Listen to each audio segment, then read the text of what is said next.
Akra kita rekomendasikan di 1.230 sampai 1.300 beli, cut loss di bawah 1.200, target kita 1.200, 1.350 sampai 1.395 gitu ya.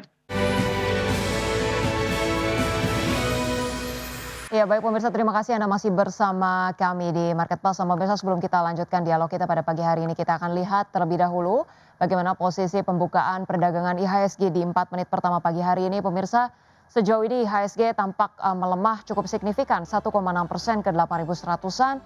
Saham-saham yang menjadi top gainers didominasi saham-saham energi, ada Medco, kemudian juga ada saham-saham emas ya, ada Antam. Saham berikutnya yang menjadi top gainers ada energi, kemudian ada BRMS, Arci. Top losers datang dari saham BMRI, Bumi, kemudian BBRI, BNBR, Bufa. Secara sektoral energi memimpin penguatan disusul basic industries. Sementara itu mayoritas sektor tampak melemah dipimpin kesehatan, transportasi, teknologi, dan perbankan. Kita ke Bursa Asia, pemirsa.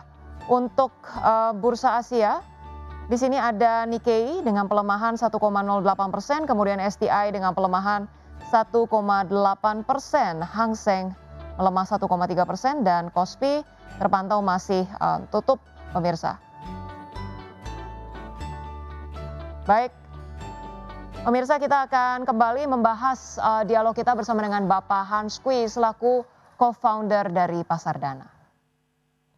Baik Pak Hans Kui, tadi kalau kita lihat posisi pembukaan IHSG seperti proyeksi mengalami pelemahan dan top gainers didominasi saham-saham energi dan juga komoditas minyak juga emas. Anda melihat sejauh apa sih Pak proyeksi potensi penguatan saham-saham komoditas tersebut Pak? Ya, memang kalau kita lihat tentu pertama minyak dunia pasti akan bergerak naik dan itu terlihat ya tadi pagi saya lihat udah di 77 kemudian koreksi lagi gitu. Sehingga kalau kita lihat emiten-emiten terkait dengan minyak itu yang produksi tentu akan mengalami keuntungan karena kenaikan harga gitu. Kemudian yang kedua adalah tentu kita lihat emas ya, karena kalau di tengah ketidakpastian global orang cenderung mengamankan posisi dengan membeli saham-saham terkait dengan emas gitu. Kemudian emiten yang juga diuntungkan ya, ini pelayaran ya, tanker, kapal tanker, karena biaya kapal tanker itu naik cukup tinggi ya. Tapi memang kenaikannya ini bukan cuma baru sekarang gitu ya, karena dari awal tahun nampaknya ada kesalahan perhitungan sehingga jumlah kapal tanker itu kurang, sehingga biaya angkutan tanker itu naik gitu ya, itu mempengaruhi gitu. Kemudian tentu orang akan mencari saham yang lebih defensif ya dalam posisi perang ini. Tapi semua ini sangat tergantung berapa lama perang akan terjadi ya. Kita akan melihat rally itu minyak berlanjut naik atau segera berhenti perangnya gitu ya, atau perangnya berlanjut melebar gitu ya, itu pasti sangat mempengaruhi pergerakan pasar saham.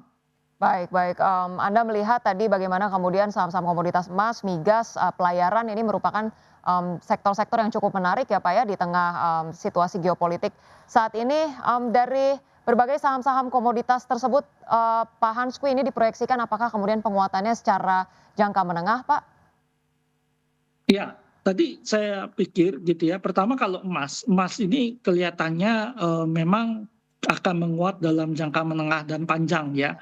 Karena dia memang terlepas dari perang yang terjadi, kelihatannya ketidakpercayaan dunia akan US dollar dan Amerika itu menyebabkan emas cenderung diakumulasi dan bergerak terus naik gitu ya. Dalam beberapa waktu lalu saya pernah sampaikan 2030 itu emas itu diperkirakan sampai 10.000 ya. Jadi kenaikannya masih cukup kuat ya untuk emas sendiri.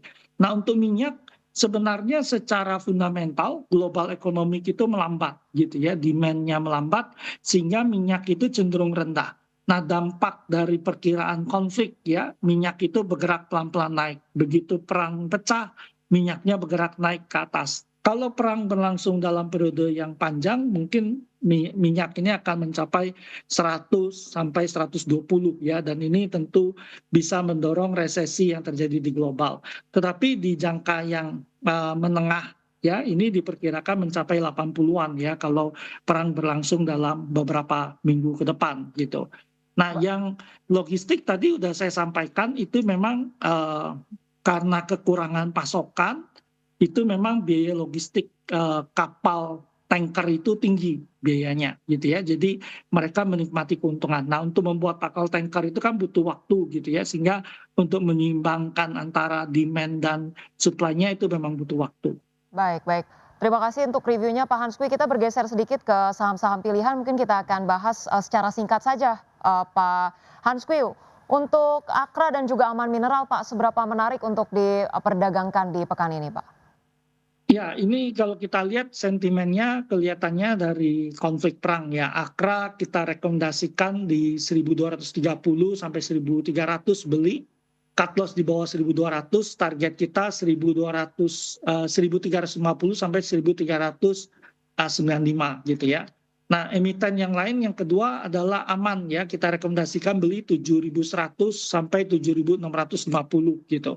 Cut loss di bawah 6.900 gitu ya. Kemudian target kita 7.950 sampai 8.100 gitu ya.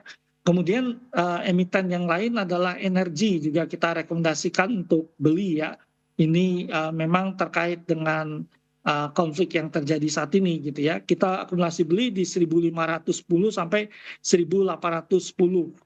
Cut loss di bawah 1.480, target kita 1.880 sampai 1.920 gitu.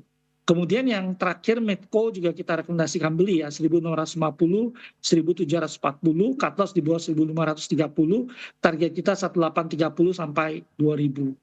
Baik, itu dia ulasan, dari Pak Hanskui ya terkait dengan 4, saham pilihan, pagi hari ini ada Akra, Aman Mineral Energi dan juga Medco. Mungkin satu pertanyaan terakhir Pak Hanskui, bagaimana investor perlu, mengambil momentum Pak, memanfaatkan, situasi yang ada saat ini walaupun, sangat uncertain, bagaimana Pak? Tadi juga terkait dengan koreksi saham-saham perbankan, apakah ini waktu yang tetap untuk, kemudian, kita boleh pantau dan serok bawah begitu Pak untuk saham-saham perbankan? Dan untuk saham-saham energi strategi trading jangka pendek atau perlu seperti apa investor mencermatinya? Ya, biasanya kalau di jangka harian gitu ya, yang trading gitu ya, biasanya market kalau drop jauh, itu dia akan mental di sore hari gitu ya. Jadi benar-benar spekulatif beli di pasar gitu. Bagi yang lebih fundamental, tentu kita harus sedikit memantau gitu ya, bagaimana dampak dari perang, berapa lama perang akan berlangsung. Biarpun kami prediksi perangnya nggak akan berlangsung lama dalam hitungan minggu ya terjadi ya jadi akan diselesaikan dalam waktu yang cepat tapi kita perlu memantau gitu ya karena ini agak fundamental dampak perang minyak pasti naik gitu ya dan pasti pengaruh ke ekonomi global dana asing pasti bergerak keluar dari emerging market itu karena risiko global yang meningkat jadi kita perlu pantau tetapi bisa baik weakness pada saham-saham yang menurut kita berfundamental bagus ya karena kita memperkirakan perangnya akan cukup terisolasi dan tidak akan berlangsung sampai berbulan-bulan ke depan. Baik, terima kasih banyak, reviewnya dan juga berbagai insight dan perspektif yang sudah dihadirkan oleh Bapak Hanskui, co-founder Pasar Dana. Terima kasih banyak Bapak, sampai berjumpa kembali, salam sehat. Ya, terima kasih. Selamat pagi.